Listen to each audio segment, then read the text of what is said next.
Nord-Bas de Paris, tapage et délire, c'est du lourd, Toto, c'est du lourd. Souvent, comme on se dit, il faut sentir le monde que non, risque maison.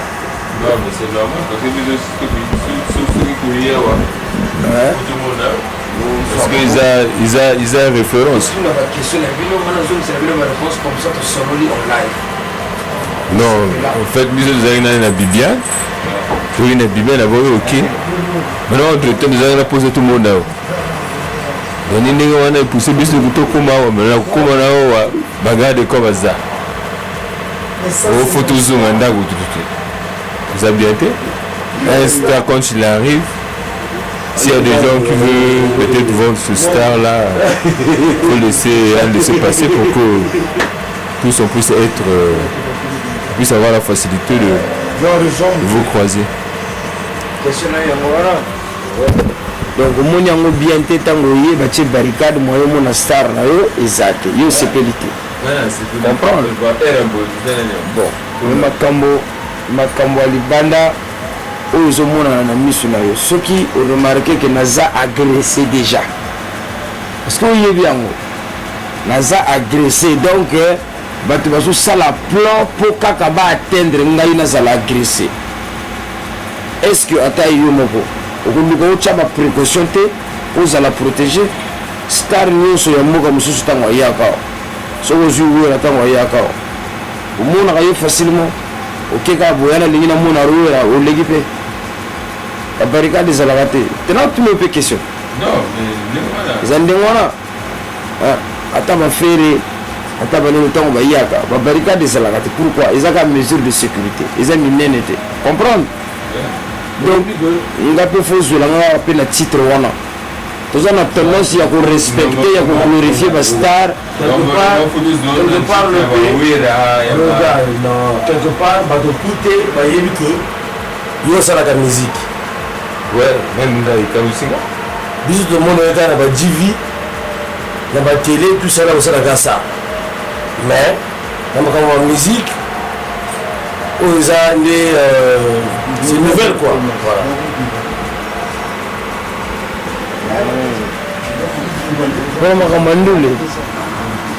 Mais vous me dites qu'il faut couper ça le temps au temps.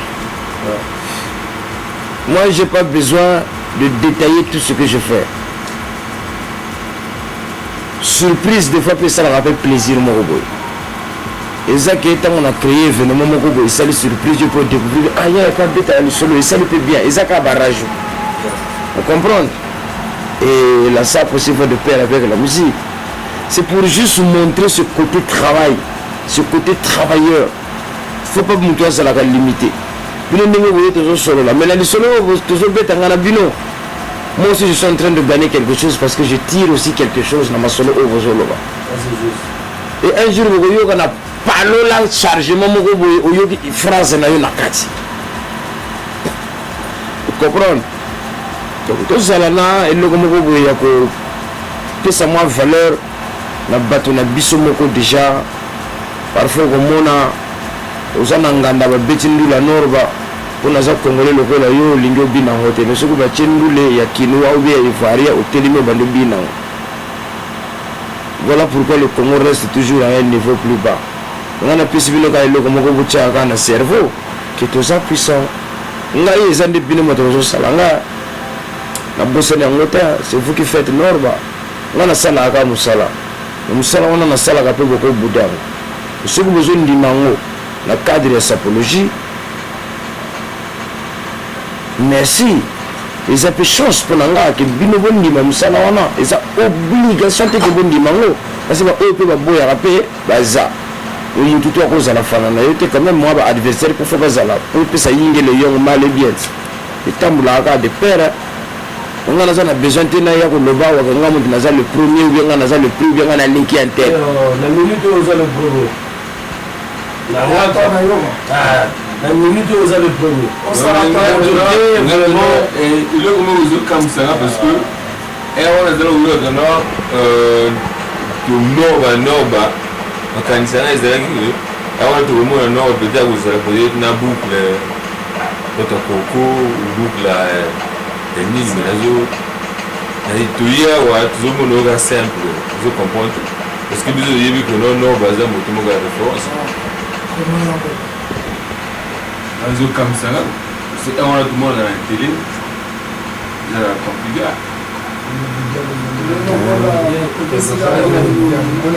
question na yo eza na bafacette ebele donc ntango oye kokutanga meme na vandi na palais mpona minute oyo eza palais na ngai na mwa période oyo na futia okomi palais na ngai naza na mwa badroit tout ya korecevoir bino tout parce que na honore banor mwana bango basengi awa na palais yana kozala ndeni soki naza na pyjama esala mpe bien te moi respecté parce que pyjama ezosenga nazalaka na palais nga moko na mere soki bato déjà bakoti na palais fo nabeta mwa lisolo oyo navandi kaka na palais parce que nga nakobeta 1 km te na wuti awa nake na fanche te na beti survete jamais eza impossible ocomprendre abetaka lisolo neti bayaya moko te abeta basket na jogging banini ati tambula nango soki ti wapi na palais kaka mais yo ozobenga yango simple mais simple yango ndenge nini oyo eza mama na pièce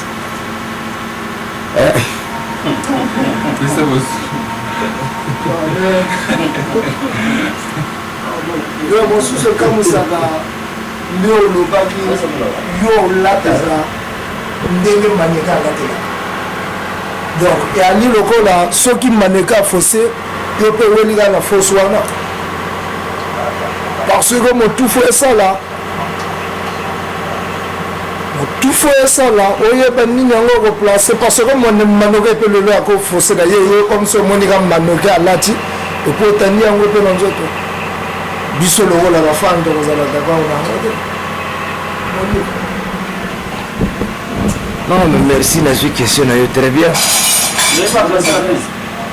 soki connaissance na yo fo esala yeba baart nini okoplace nazwi question na yo très bien merci nazwaki yango si ozwakaki deja yango nazwi yango déjà ntango nalandaki yango compliqué non eza compliqué te omoni makambo ya bilamba tambolaka na délire makambo forme tambolaka na délire omoni bino makambo ya bilamba bokendeke nango na balogique oyo ya bino soki eza lisusu logique na yo te ekomi faux siko comprendre nga balogique oyo omonaka balogique eza kaka oyo ya yo nde balogique mais ya motu mosusu ozomona yango balogique te ntango tovandi awa motu to abeti chemise ya couleur na ye na marque na ye na jean na ndenge na ye eza mpe ka forme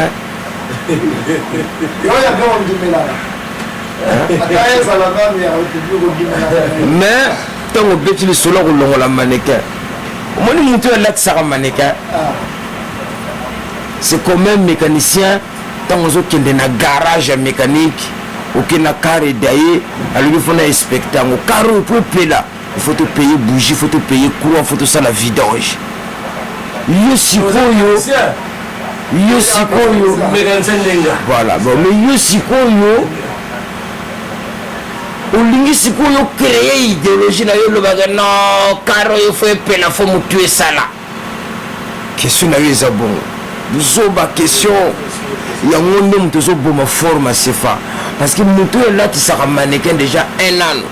Mannequin yango moko ezalaka mutakala mutu atanga chik amélange bamateriel asali bor moko boye neti mutu mpo balatisaka ye forme 1 an 2 mutu ya kotanda forme likolo ya mannequin atanga chik mpona makambo ya bilamba na ya bacouleur jamais akofausse impossible afausse po ye mutu acréer forme wana comment tu vas le dire chez Jean-Paul Gaultier que non ofaussé ye moto abeti soki 2 ans abulaka kaka créer pièce wana akodesina ngo nano na papier après bakati ake koluka tissu matière oyo yango te acréer plan alatisi yango mannequin mais yo sikoyo olingi obakisa couleur moko likolo ya mannequin na ye alors que yo oza créateur te est-ce qu'on se comprendre donc sikoyo omoni mannequin ntango elatamaka soki possibilité eza olongoli ye ndenge aza maintenant sikoyo kosenga bajour moko boye na mannequin wana omoni pièce oyo nakosangisa ngo na mati nanga moko boye nazwa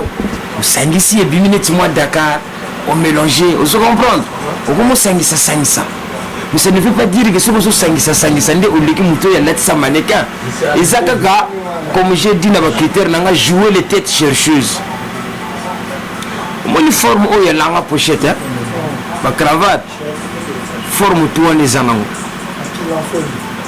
ezalaka nango ponga peta na banda forme pe nazalaka nanga pe na niveau wana ya balanga pochette moi costume moi chemise moi pochette c'est bon vous comprenez.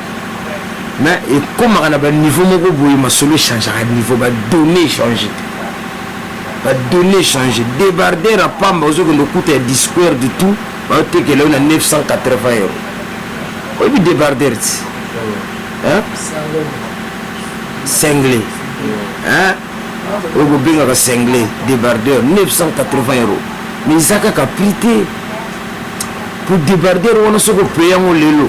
Attends 40 ans après, même si tu as ce que ça a soin bien sûr. Vous allez obligé parce que la poto abondance c'est ça, il y a ma forme. Là, il y a un petit plat où il y a vendu, il y a 2, 3, 4 jours parfois vendu pour moi, 6 mois. La touche à monter. Vous avez sur 0 km. Non, tant que kilomètre à place. Pour le ballon, on a vendu dans l'hôtel là où il y a mis 3 fois. Donc il roulait, Woutia, Waikekuna, Kitina Bar, Baye, Café, Mati, il bête ce qui soit à 10 km. Et Romogoboy. Il faut que là, on a 0 km. Donc, je suis là, je suis là, je suis là, je suis là, on a Congolais, ça fonde règle, ça sapo. Sapo, mon délai, ça a créé, il y a des ça créé, tu sais, il y a des montagnes, mais pour le monter, il y a des sapes, yango. Maintenant, par rapport à Nanjita, on a quoi, Coco. Moi, je dis non.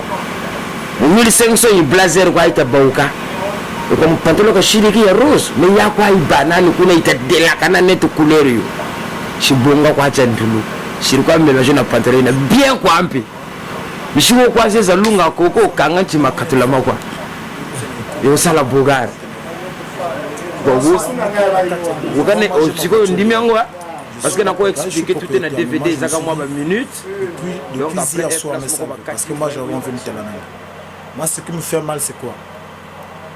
Tu vois, quand on parle de la concurrence, moi, la manière que je te regarde la télé, il y a un peu ça. C'est comme vient de dire mon frère, et de fois, on a besoin de tel à moi. Moi, manière, moi, je souhaite te laver dans tout moi. C'est-à-dire que moi, Dakar, moi, et qui, ça dit que des fois, ça nous fait plaisir.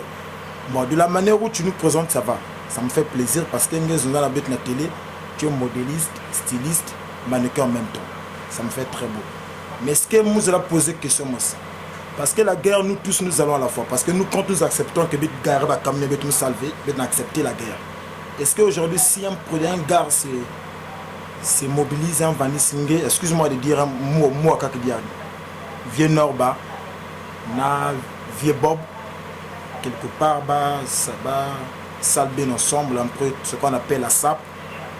Parce que vous êtes des bénéficiaires de force. Est-ce qu'un jour, tu peux accepter que tout bien ensemble, il y a seulement jouabilité, la manière dont nous avons que tout là va former un Ngolo, tu représentes le Congo aujourd'hui à l'extérieur du pays. Donc ma question était ça.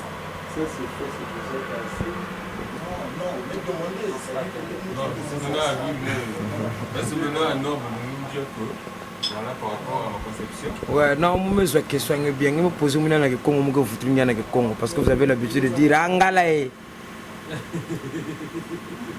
Comment vous faites une Congo? Question qui est bien.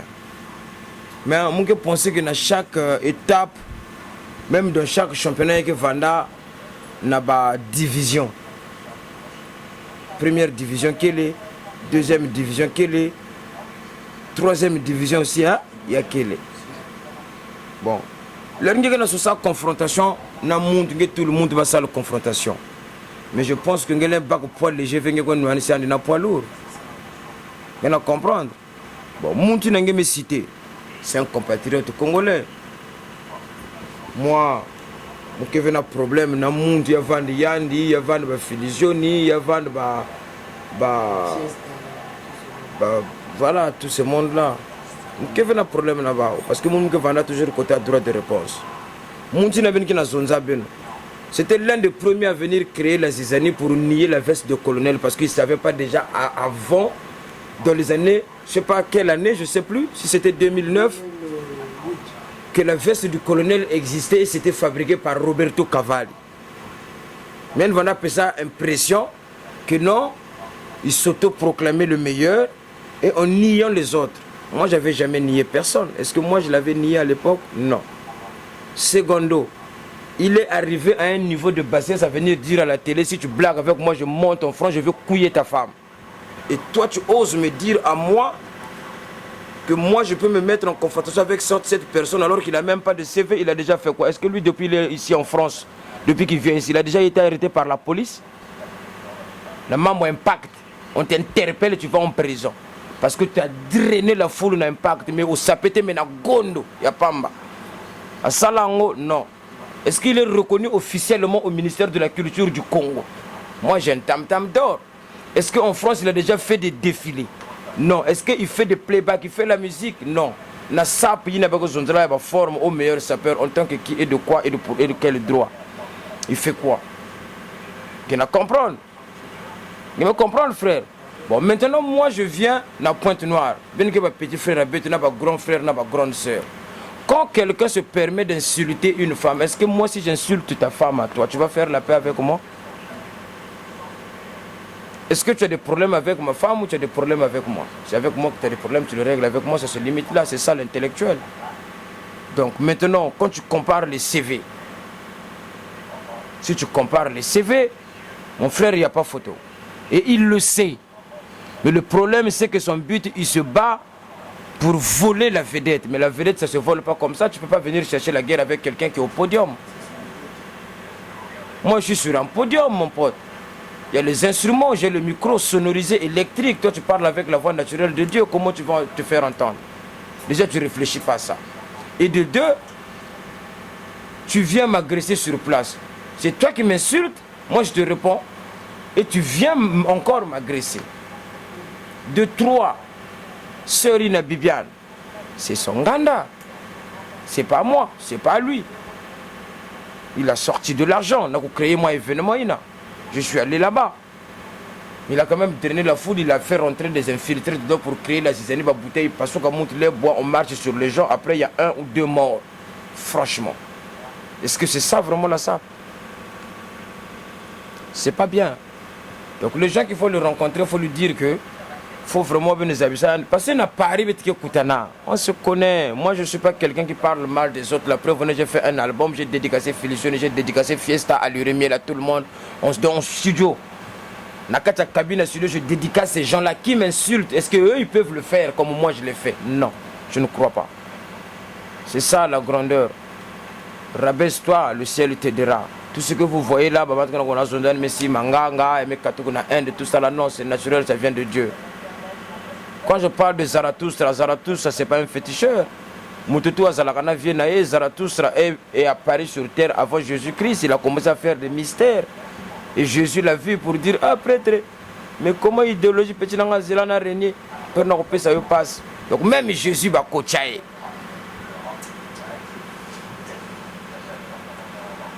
Vous comprenez? Est-ce qu'on manifeste-toi, quand je parle de est-ce qu'on manifeste-toi, les gens se disent, oh non, il y a un coin d'invoquer encore. Mais je parle de Simon Kimbangu, quand on parle de descendants de Simon Kimbangu, les André Grenard, Mathieu, ils sont dans l'histoire. Est-ce c'est Simon K. Kimbangu qui ne connaît pas Simon Kimbangu au Congo? À ça là, événement, à Bundé là, Mboko, Yango Bissona Bino, Tozo régné.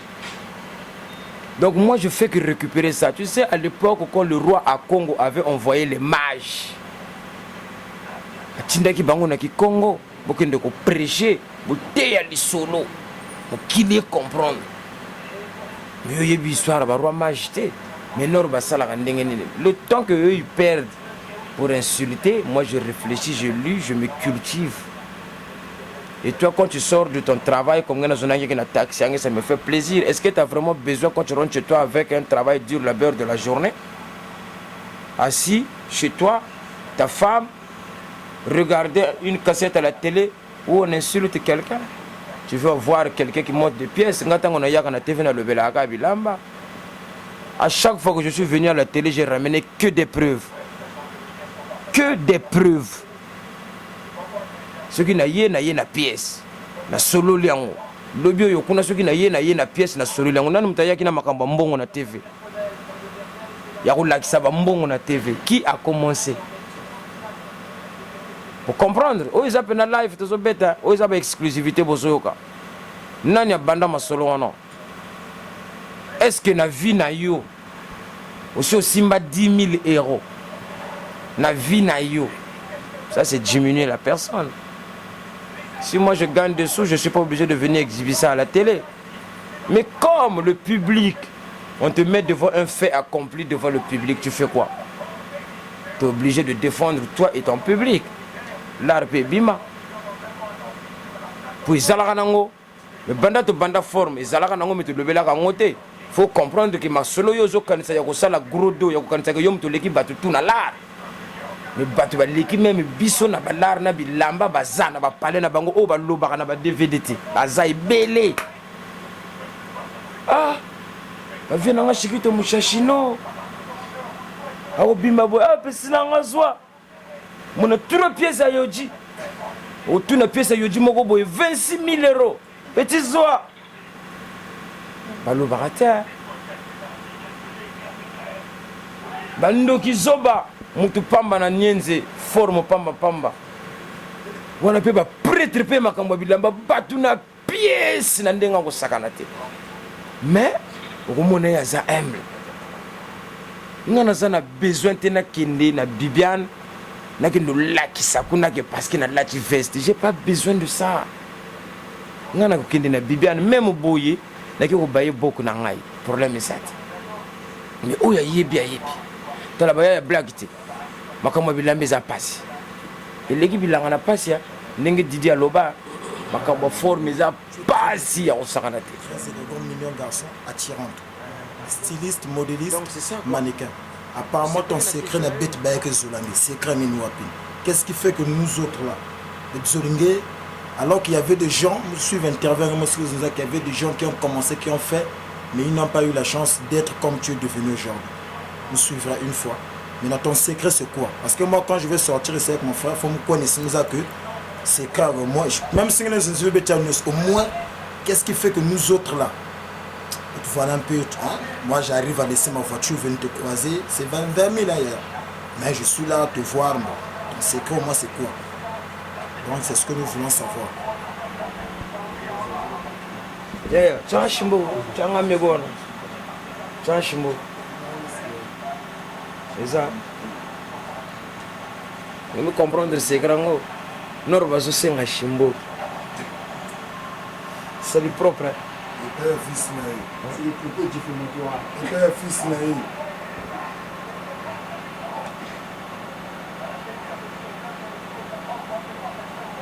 Interdit aux mineurs, hein, toujours avec modération.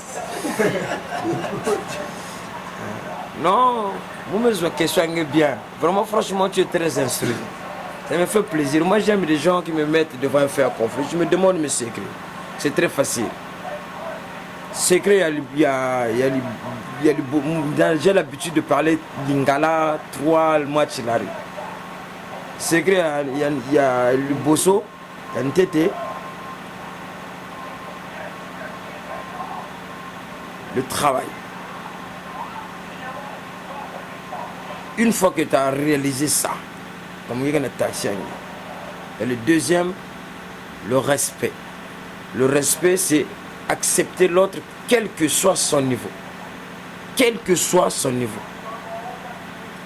Le respect. Troisième secret, la patience. C'est tout. Tu as un travail, tu respectes l'autre, tu es patient, c'est bon. Il n'y a que ça.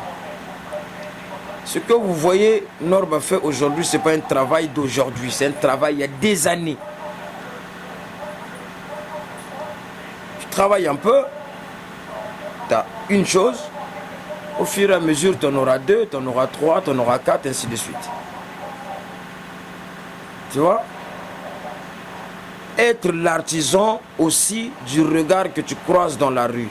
Il faut être très attentif. Quand tu marches, tu vois quelqu'un qui est bien habillé. Tu dis, ça c'est beau ça. Tu retiens. Il faut aussi copier. Tu copies pas, mais tu En fait, tu regardes quelqu'un et il t'inspire. Ça peut venir aléatoirement, mais la base, c'est les trois que je t'ai donné. Le travail, le respect de l'autre et la patience. Quand tu n'as pas aujourd'hui, du moment où tu es patient, ça va t'éviter d'être jaloux envers l'autre. Si tu travailles dur, ben ça va te donner quelque chose qui te permettra d'acheter ce que tu as envie d'acheter. C'est tout. Tu as tout réussi et c'est bon. Parce que moi, j'ai la possibilité quand même de diminuer certaines personnes. Hein. Quand tu viens m'insulter devant les gens, dire n'importe quoi aussi. Mais maîtrise, patience, passion, être à l'écoute de l'autre. Au moins, il m'a staillé devant les gens que vous allez connaître pas Bibi. Il a fini. Mais il m'a joué avec le micro. Il est venu m'insulter, donc il est censé être mon ennemi, mais je l'appelle, j'ai envie de l'écouter. Pourquoi il m'insulte? Des fois, il faut comprendre les gens. Pourquoi il a eu cette réaction-là de m'insulter, là, d'emblée comme ça? Peut-être qu'il y a quelque chose que je fais qui n'est pas bien. Il faut l'écouter. Mais malheureusement, le public n'a pas voulu qu'il revienne. Je ne sais pas, moi. C'est ça qui fait ma force. C'est bon?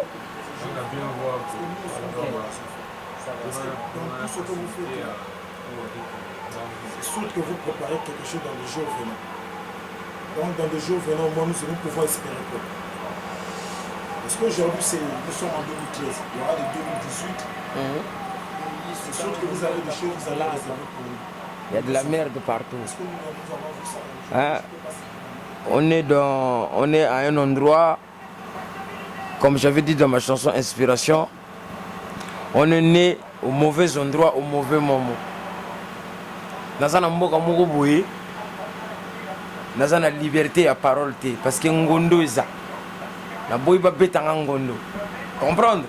Et on a ça là-bas côté on a un système à nord, na bosso na ngondo est ça. Le futur nous propose quoi? Nous, on est des jeunes. On se mobilise. Le seul moyen d'exister pour l'instant, il y a un créneau qui s'appelle la SAP. On essaye de faire passer le message. S'il y a des gens qui ont plus de moyens que nous qui peuvent nous écouter, moi je peux proposer mes idées. J'ai un métier. On peut former des gens au niveau de Brazzaville. Moi, ça ne m'empêche pas. Quand vous venez chez moi, à Brazza, c'est moi qui construis chez moi. Je prends bien sûr des gars qui travaillent avec moi pour me donner un coup de main, mais je suis en short, je travaille. Je ne mélange pas tout. Quand il s'agit de faire la SAP, on la fait. Quand il s'agit de régler le problème de famille, on le règle. Quand il s'agit de travailler, tu te mets en short, tu travailles. Ça n'enlève rien de toi. Maintenant, Moukena Sosa aussi, de rencontrer aussi des gens peut-être haut placés qui peuvent m'écouter comme moi je vous écoute. Sauf que moi pour l'instant j'ai pas cette possibilité là parce qu'il y a des gens aussi qui me bloquent les portes en disant que lui comme il a le charisme, il a l'impact, si on lui laisse la liberté de grimper un peu plus, il risque de faire la politique. Ça il faut dire les choses comme ils sont. Mais moi la politique ne m'intéresse pas parce que c'est un domaine, j'ai pas fait les études pour, je sais pas comment ça fonctionne. Mais néanmoins, je suis capable de recevoir quelque chose et de former un centre de formation pour les jeunes où dans la semaine, les enfants, quand ils viennent, ils savent que de lundi à mercredi, il y a des études, jeudi, il y a sport, vendredi, on leur apprend la propriété et le samedi, on les laisse se défouler. Que le meilleur gagne, quoi. Vous comprenez? La propriété, tout corps d'État.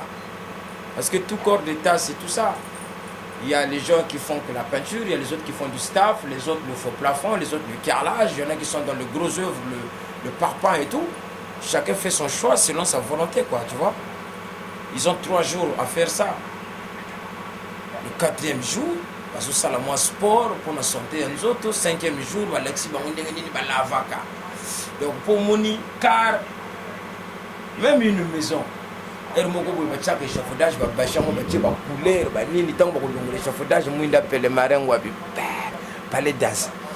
Donc, à vos bêtes formes, vous voyez, va pour soukola, aspect non occupé, aspect, stémaï, gommage, ma fout à tout le monde est longi, mon fond de thème, ni nos bimi, donc, au moins, on a été sumba magasin.